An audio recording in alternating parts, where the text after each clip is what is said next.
Today, I want to talk about baby Jack Jack and his abilities. More specifically, why is he a polymorph with so many talents? As Edna said, it's not unusual for a super to show several powers at a young age, but Jack Jack is said to have 17 powers, and since Bob didn't see a few things that happened to Kari and Syndrome, that means Jack Jack could easily have 20 or more abilities. To start, here's the list of powers that I caught, and this will have some very minor spoilers for The Incredibles 2. Number 1, Demon Baby. Number 2, teleport/phase through solid walls. Number 3, open portals to avoid collision, which is different from 2 because opening a hole in the roof before he hits the ceiling is a little different from pushing his way through the patio door. Number 4, shapeshifting. Number 5, moving metal objects like Peridot. Number 6, lead body baby. Number 7, combustion fire baby. Number 8, I wrote down as Big Strong, where he changes size and proportional strength. Number 9, laser eyes. Number 10, levitation. Number 11, buzzsaw teeth, which were shown when he's eating through the wood bars in Jack Jack Attack. Number 12, goo body. Number 13, sneeze fly. Number 14, replicate. Number 15, electric powers, which are shown very briefly, but they're clearly different from laser eyes. Number 16, healing or impervious to damage, because after he fought the raccoon, Bob said, "There's not a scratch on you." Number 17, elasticity. Again, we see that very briefly in the raccoon fight. Number 18, access to another dimension. And now Craig T. Nelson has lost Jack Jack and Carol Ann this way. Number 19, reality warping, which we briefly saw in the car. And mini theory, did Jack Jack take Violet and Dash to a different reality where they could win the fight against the screenslaver technology? Oh my gosh, that's so a video for another day. Number 20, super strength, which I don't know, is kind of iffy for me because I have a toddler and he can be really strong when he wants something. But even though Jack Jack usually shows this power as part of another form, it still seemed like that could have been something separate that just Jack Jack the baby was doing too. So I don't really know for sure, but let's just call it safely and say super strength is an actual power. Number 21, wall crawling like Spider-Man, which is way different than levitation. And finally, number 22. I would say there's an intuitive intelligence factor in there too, as Jack Jack is able to critically analyze several situations and make his brain influence the world around him. So I don't know exactly what superpower that would be, but it seems like that's something too. It's also highly possible that Jack Jack will have super speed when he becomes older and has a better grasp on his gross motor skills. I mean, Violet didn't know she could make her hamster ball bubbles until she was 14, so who knows how Jack Jack's powers might develop moving forward. Oh, I also don't count combining powers as being a new ability, so Demon Baby on fire is not a new thing any more than laser eye gun is different from uncontrolled laser eyes. Now, to finally get to why Jack Jack has so many powers, we probably have a few different factors mixing together. First, the most obvious cause is that his parents are both supers. We don't know how supers came into this world, and we know nothing about Helen or Bob's parents, but with the extreme diversity of powers between the supers, it seems like this is an X-Men type scenario, meaning Mr. Incredible was not created in a lab or by a science experiment going wrong. Instead, he has a gene mutation that allows him to have powers. This mutation could happen due to having a super as a parent, or it could be a seemingly random occurrence where two non-powered parents are carriers of a recessive superpowers gene that only manifests if the child gets that gene from both parents. If I lost you, think of it like having blue eyes. Brown eyes are dominant, so if one parent donates a brown-eyed gene and another donates a blue-eyed gene, the baby will have brown eyes, but it will carry the blue eye recessive gene. So two brown-eyed parents can have a blue-eyed child if they both carry the recessive gene for blue eyes. However, two purely blue-eyed parents cannot have a brown-eyed child. The odds are astronomical that they will only have blue-eyed children. And I think supers work to the same effect in the Incrediworld, meaning we see no grandparents because they either died in battle as fallen heroes, or because their children had to move far away to work in a big city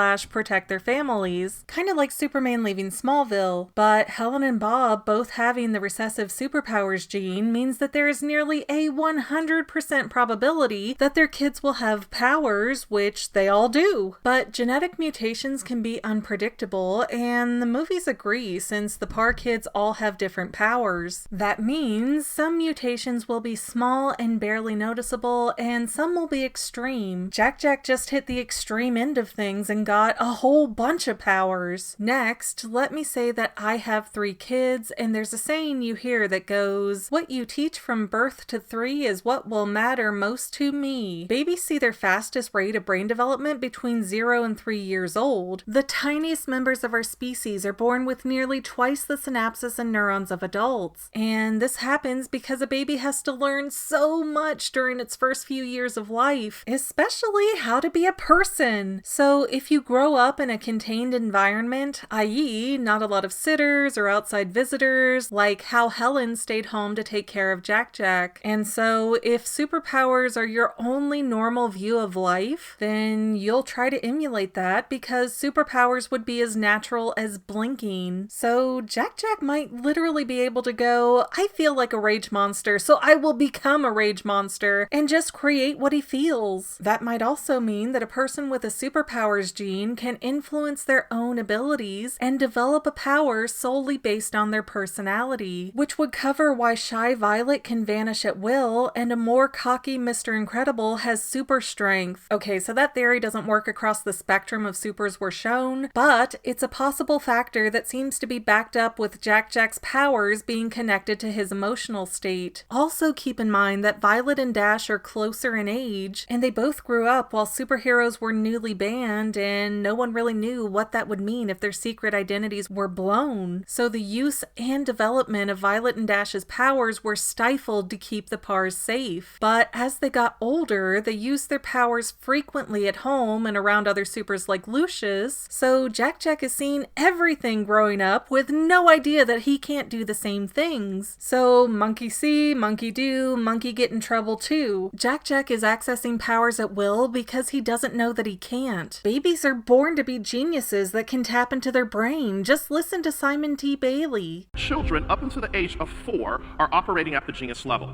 And the more you continue to hear what you can't do, where you can't go, and who you can't become, there is a neurological path that is created in the brain that causes individuals to shut down.